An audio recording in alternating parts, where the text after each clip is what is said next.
Hey, and welcome to All Things Podcasting, where we will be giving you an inside look at how to launch, grow, and manage a podcast. If you've been dreaming of starting a podcast but don't know where to start, or you have a podcast and you're looking for the best and most productive growth strategies, then this podcast is for you. Let's dive in. Hello, everybody.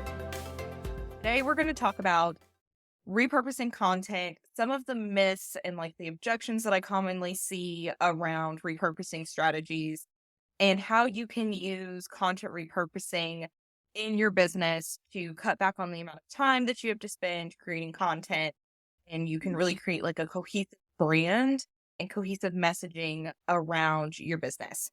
So the number one thing that people ask me when I tell them our repurposing strategies is, aren't people going to get tired of hearing from me or hearing the same things or me pushing the same thing?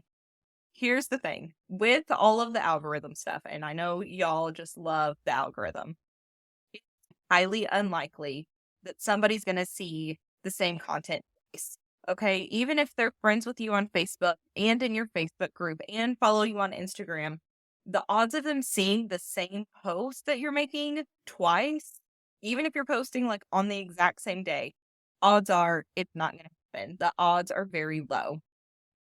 And if they do see it twice, they probably aren't even going to remember that they saw it in the first place unless they really took time to sit down and read it. And if there's somebody who's going to sit down and read all your content, then they're not going to care that you published it twice in the same spot. They're saying, oh, they're showing up for everybody, for their audience on Instagram and their audience on Facebook. They're not going to be mad about it. They're not going to be irritated that you're being smart and using content across multiple platforms. So let's get started with how exactly this content strategy works. So we do a content focus each week, right? So we actually usually have two content focuses going on. We have one based on what our podcast episode's about. And then we have 3-week rotation of our core content. And that's what our first 3 podcast episodes were about. That is the 3 key foundation pieces of our business, that the transitions that we help people make, the impact that we have, the strategies that we use, those 3 key pieces, right? So that's every 3 weeks, those rotate, and we post, I kid you not, the exact same post on a 3-week rotation, and nobody ever notices that they're the same because people's attention spans are short and their memories are already cogged up with remembering who needs to go to the doctor and who needs new shoes and I need to schedule this and what are we having for dinner? They're not going to remember what you posted on Facebook 3 weeks ago. So we have that 3-week rotation going, and we have our podcast content focus, right? Each week we post a podcast episode, and that podcast episode gets turned into all of the things. If you've been following us for a while, you will know kind of how this works. We take that 30-minute recording that people make, and that can be just video or it can be video and audio. We highly recommend doing video. So you're going to take that recording. It's going to be 15 to 30 minutes long. It does not have to be a huge hour-long event. Just come on, talk for 15 minutes. You can base this off of a question. It can be a live that you did in your Facebook group, whatever you want to do. So you take that 15 to 30 minute video. You're going to turn it into a podcast episode. You're going to turn it into a YouTube video. You're going to turn it into a blog post, and you're going to turn it into email. And those are our core pieces of content. So we call the podcast episode and the YouTube video macro content. And then once you put the email in there and the blog in there, a lot of people consider those pieces of macro content. I don't. I'll say that they're a core piece of content, but they're still it doesn't give you enough to create all of the social assets and the micro content that we want to create. So you got that video, right? If you use a program like we do, the program we use is called Descript. If you want information on how to use Descript, let me know and I'll get that information over to you on how you can get our trainings on that. But Descript allows you to edit the audio, edit the video, and edit the transcript all in one go. So you have everything you need all inside one platform. So you've got that video edited, you've got the audio edited, and you have the transcript. So you're grabbing from that transcript for that email, for that blog post. You can grab from that transcript and put it into an AI platform and let the AI come up with that show notes, blog, email template for you. And then you just have to go back through and add in some personality, make it on brand for you, and then you're good to go, right? Okay, so you have those core pieces of content. And if you just stopped there, that would be amazing. But those pieces of content, for the most part, are going to be seen by people who are already in your audience, already in your circle. They already know what you're about. They've already subscribed to you on YouTube or subscribed to your podcast or on your email list or follow your blog post. Yes, you're going to get some people that have searched on YouTube and found your video, or searched on Google and found the blog, or searched on Spotify and found your podcast. You're going to get some of those people, but just posting those core pieces of content alone is not enough to grow your audience. That is going to help build consistency. It's going to build that know, like, and trust with your existing audience. So we don't want to skip any of those things either, because they're also really important. If you're looking to grow your audience, you can't stop with those core pieces of content. You need to break it down even further, which is where we go into creating pieces of micro content.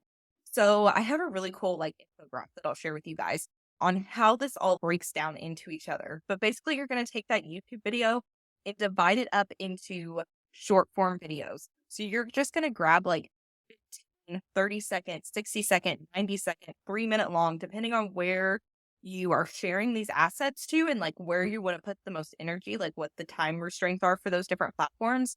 You're going to grab those clips directly from the video that you've already posted on YouTube. This is all from the same piece of content. You're going to go in and you can use Descript for this. You're just going to grab the snippet, find something that is attention grabbing, find a key point. If you're doing something like the 30 lessons I learned in my 30 years, or if you're doing 3 tips to make the perfect pot of rice, I don't know.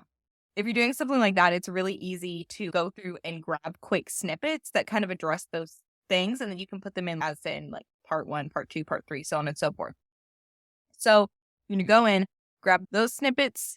Video snippets can be posted to Reels on Facebook and Instagram, YouTube Shorts, TikToks, and idea pins on Pinterest. So that's giving you 5 different platforms that you're able to post short form video to. Short form video gets distributed to literally anybody who's following or has viewed content like yours before. That is going to really grow your audience, because if people have viewed videos similar to yours before, odds are they're interested in what you have to say. It's bringing new people into your network, because it's not just being shown to people who are already following you. It's being shown to literally everybody on that platform who has something in common with your video. Keyword research does come into play in this scenario. For keyword research, you want to go into the platform and do a quick keyword research activity. Okay. You're going to type in kind of what the episode's about, see what terms come up in the predictive text in the search bar, see what hashtags come up on the other videos that are under the same content bucket, so you can figure out what is working in that area. Okay, so that's the short form video. And you can also do those in a feed size and share them in your Facebook group and on your Facebook page and on your personal page and on Instagram and on LinkedIn and all the places. That's a whole other thing.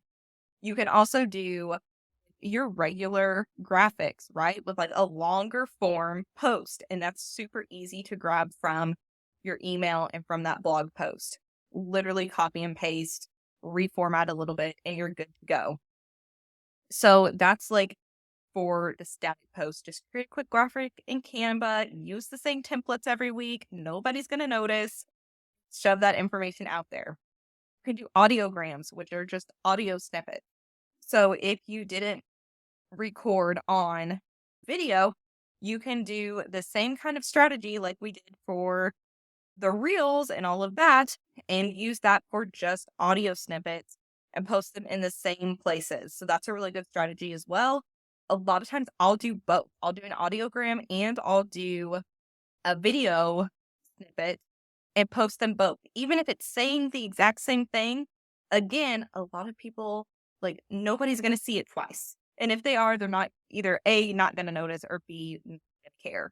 So create as much content as you can from this one 30-minute video. And there's a lot of like strategies that go into it to make it easier. And I can give you guys all the resources that we've created in order to make that process super quick and easy. But what I want to really challenge you to do is to repurpose your content in some way, shape, or form this week. Don't say it once and then let it sit on the internet and die, because that's what's going to happen if you're only posting it to a podcast platform. Yes, that content is evergreen and it's there forever, and people are going to come back and see it. It's not going to live on the same way that it does if you put it out in all of these different places. You're not going to see the growth that you need from it. And you're going to find, like, if you're only posting podcast content, like you're only putting out a podcast every week, you're going to stay in the same place that you've been in. You're not going to see that huge growth. Huge growth comes when you're posting consistently, when you're showing up consistently, constantly providing content for your audience, and that they can see this chick knows what she's talking about. She has all of this content that she's pushing out. You're always top of mind for them. And when they are ready to invest in something, you are the first person that they're going to think of. Another thing that I see people have an objection about is that they don't want to post the same piece of content, say like Mondays or when your episode goes live, which I wouldn't recommend that. I do like Tuesday, Wednesday, or Thursday. So let's say Tuesdays when your podcast episode goes live. They don't want to post like the YouTube video, the blog, send the email, and post a new episode post on social platforms all on Tuesday. And which is fine. Like, you can layer it in, you can mix it up, but you can totally send everything out on Monday. And it's just going to like remind people, because people might see it pop up on their phone, like new podcast episode, but they're going to swipe away when they wake up, and then they're going to forget about it. And then if you send them an email or they see a social post later, it's going to keep pulling them back into it and prompting them to listen and take that next step. So it's another really good thing to remember. Like, you can totally, like, with your reels and with your posts, you can like flip flop which days you post them on. That's totally fine, but you really don't have to. It saves you a lot of time if you just schedule everything to go out like the same content on the same days. It saves you a ton of time. The other thing is that repurposing content has to take you a ton of time. If you have the proper systems, software, kind of like game plan in place, it doesn't have to take a long time. I don't recommend recording the episode and then doing all of like the tech pieces all on the same day, because it uses two different parts of your brain. So you're hopping around and it can be a little overwhelming for people. But you can totally go through, like, record for 30 minutes on Monday, and then on Tuesday, sit down for an hour or two and get all of your editing and everything done. But in order to do that, you have to have a clear system in place. You're not going to find that through Google Academy. You're not going to be able to like Google and YouTube your way to that. It's like a system that you have to really have in place. If you guys want that system, let me know and I can get you all access to that.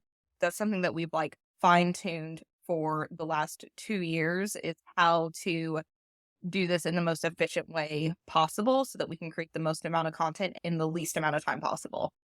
I hope you guys have a great rest of your week. I'll be active in the group the rest of the week. So as always, post your questions, post links to your podcast, post and ask for guests in the group, and I will see you all next Tuesday. Thanks for joining us for this week's episode of All Things Podcasting. If you enjoyed this episode, then hit the subscribe button on your favorite podcasting platform so that you'll never miss an episode. This podcast is for you, so be sure to reach out and let me know what you thought about it. You can DM me through Facebook or Instagram, where I also share valuable content, or you can find me in our Facebook group. Just search for All Things Podcasting in the search bar. I can't wait for you to join us next week for the latest episode of All Things Podcasting.